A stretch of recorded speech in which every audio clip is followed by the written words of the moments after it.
नमस्कार, मी वृषाली पाटील बातमीपत्रात आपलं स्वागत करते। सुरुवातीला पाहूया टॉप 9 मोठ्या राजकीय बातम्या।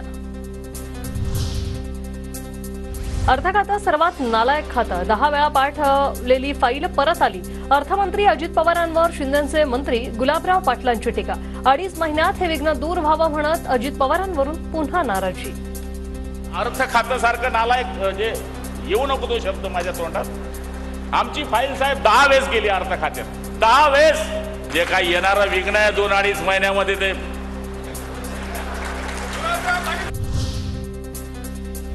अर्थ खातं सर्वात नालायक खातं, शिंदेचे मंत्री गुलाबराव पाटलांचा अजित पवारांवर टीका।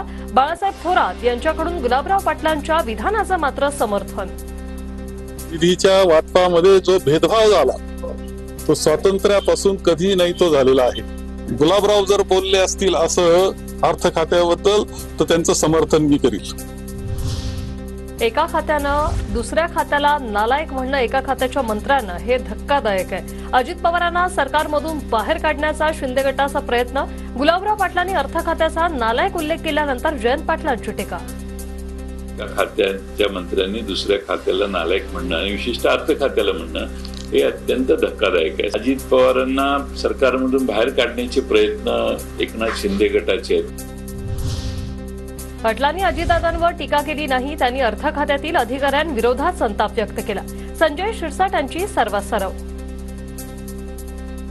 असा गैरसमज झालाय की हा अजितदादावर टीका केली, असं नाहीये। अर्थ खात्यामध्ये जे काही अधिकारी बसलेले आहेत ते प्रत्येक गोष्ट निगेटिव्ह पद्धतीने जेव्हा पाहतात त्या टायमाला त्यांनी त्यांच्याबद्दल व्यक्त केलेला तो संताप आहे। विधानसभेला शिंदे गट 120 जागा मागणार, 100 जागा निवडून आणण्याचं आमचं टार्गेट। शिंदे गटाचे आमदार संजय गायकवाड यांचं वक्तव्य।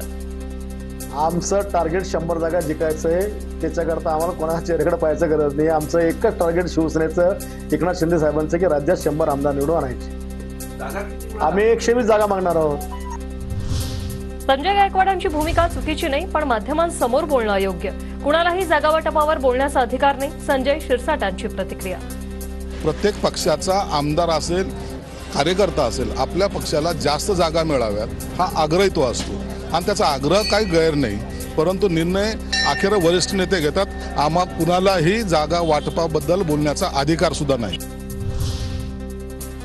आम्ही महायुतीचा धर्म पाळतो, महायुतीचा धर्म न पाळल्यास वेगळा परिणाम दिसेल। कार्यकर्त्यांनी वेगळी भूमिका घेतल्यास नवल वाटायला नको। नाव न घेता अर्जुन खोतकरांची रावसाहेब दानवेंवर टीका। मी फुंकलो असतो तरी उदयनराजे पडले असते असं जरांगे म्हणाले। शिवरायांची शपथ घेत आमदार राजेंद्र राऊत यांचा दावा। तर राजेंद्र राऊत बोलले ती सगळी फडणवीसांची भाषा, जरांगेंची टीका। मी त्यांच्या सोबत आहे, गोरगरीब मराठे माझ्या सोबत आहे। त्यामुळं मराठ्यांपुढे हे असे लोक चिल्लर आहेत, असे किती काही किती त्याला दोष देऊन उपयोगच नाही। ती सगळी भाषा देवेंद्र फडणवीस साहेबांची। ओबीसीतून आरक्षण देणार असं फडणवीस शिंदे दादांकडून लिहून आणा। जरांगेंनी राजेंद्र राऊतांचं आव्हान स्वीकारलं। मराठा आरक्षणाचं मवियाकडून लिहून घ्या, राजेंद्र राऊतांनी जरांगेंना दिलेलं आव्हान। म्हणणं आहे ना की महाविकास आघाडीकडून लिहून घ्या, ते ओबीसीतून आरक्षण देणार आहेत का? एक तर आमचा त्यांचा काही संबंध नाही, तरी ठीक आहे, चला तुम्ही म्हणताय ना, स्वीकारलं।